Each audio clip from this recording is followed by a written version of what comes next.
Greetings. I'm Simbwala, and I love sharing my stories with you. In the first video that I shared, I talked about changing my name, and that when I went to San Francisco, when I came out to California, that the first thing I did was to go through this process of finding a new name for myself. But even as I was sharing that with you, there was a part of me that was saying, wait a minute, wait a minute, wait a minute. The first thing, really, honestly and truly, the first thing I did when I came out to California was to come out as a lesbian. And that almost was the very purpose. I had fallen in love. I was in graduate school in Michigan, at the University of Michigan. And I had fallen deeply in love. And it was strange. There were some difficulties because here I was deeply in love with this person and I had to hide it. I couldn't just go, yay, everybody, look and see the love that I am feeling. So my partner and I, we talked about it. I went to the counselor to talk about, because we would be together, we would make love, and then we'd go to a class on sexuality, and it was just like, it would do this kink to me, like, wait a minute, I just made love with the woman, and I can't acknowledge it, say a thing about it. So I went to the counselor, and I talked about my loving this woman and my not being able to say anything. And so how it made me feel kinked or not honest, that there was something, and I didn't like how it felt. She introduced me to Pat Parker, gave me Pat Parker's book of poetry, and I read it and I was like, yes, this is it. This is the strength, the certainty and the strength. This is what I need, and this is what I want to feel in my life. So my partner and I decided to come on out to California. We had another dear friend who also wanted to move from Michigan to California. She had family in Southern California. So the three of us jumped into my car and drove out to California. Now, we were three women driving across the country. And in many parts where we would stop and get something to eat, people just weren't used to seeing. This was in 1976.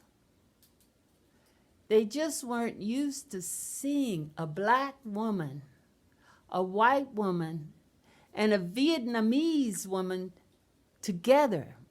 And in many places we went, it felt okay, but in some places it didn't feel safe at all. And we would quickly move through those places on our route to Southern California. So we got to Southern California. We had some misadventures, but we got to Southern California, dropped Ming off, and then my partner and I drove up the coast to the Bay Area.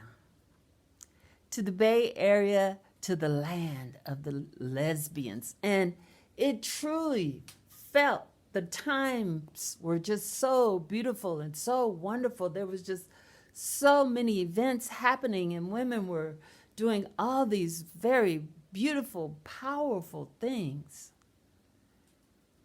I met some really very wonderful, wild women, just who I had hoped to connect with. We had women's bars, we had women's bookstores, we had places to gather and be together and to laugh together and to dance together and to party together. It was glorious. It was a glorious time, and I was really very happy to be what felt like finally with my people, finally with the folks who understood me, who saw me, and who celebrated me. And moving from San Francisco, landing in San Francisco, and moving from there to Berkeley, and living in a lesbian household, it was glorious. And at times I was so nervous and I kept to myself a lot, but it was very important. It was a very important time. And then moving to Oregon and living on women's land and getting close to Mother Nature and getting close to women that were building houses, creating gardens, just creating lives without men. It was glorious, and I loved it. One of the things along this journey, and what I kind of see that the young people are really doing now, because, when we look at gender and identification, there are many. There are choices. It's not just lesbian, gay, straight. And so one part of my journey, and I really want to share that it was a very important part of my journey, was the embracing of that masculine part of myself, to embrace that part of me that when I saw men out in the world, I did not like them. And really, really, really, I blamed men for many of the problems of the world. So it was a journey when I had to turn around and go inside and see that I had some of those same attributes, some of the same energy that those men that I pointed at and said, oh, they're the problem, had. So it was an important time. This young lesbian woman that I was, who then paused and allowed herself to love men again, beginning with the masculine aspect of herself, myself. It's very interesting that there still is like this place where it doesn't feel safe. Like, can you, like, even as I was preparing to share this, I could feel the tears. I could feel the fear of coming out, of coming out and sharing my love for women. That I am a lesbian and that I do choose women to partner with. And that I am also a soul, a spirit that loves all beings. And that is where I live. I live in love of all life, all living beings, embracing the masculine and the feminine,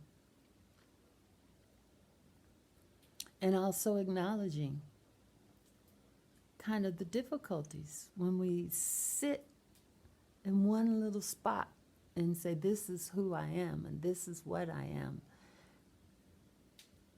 And it's all about love. Will you love me when I share my heart and soul with you? In this journey of life and living, I have found it most important that I love myself first. To not worry about who is or is not loving me. If I don't love me, it doesn't really matter. Whew, thank you. Thank you for listening. I love sharing my stories. There are many more. Take good care of your hearts. Take good care of your bodies, your mind, your spirit. Take good care of yourself.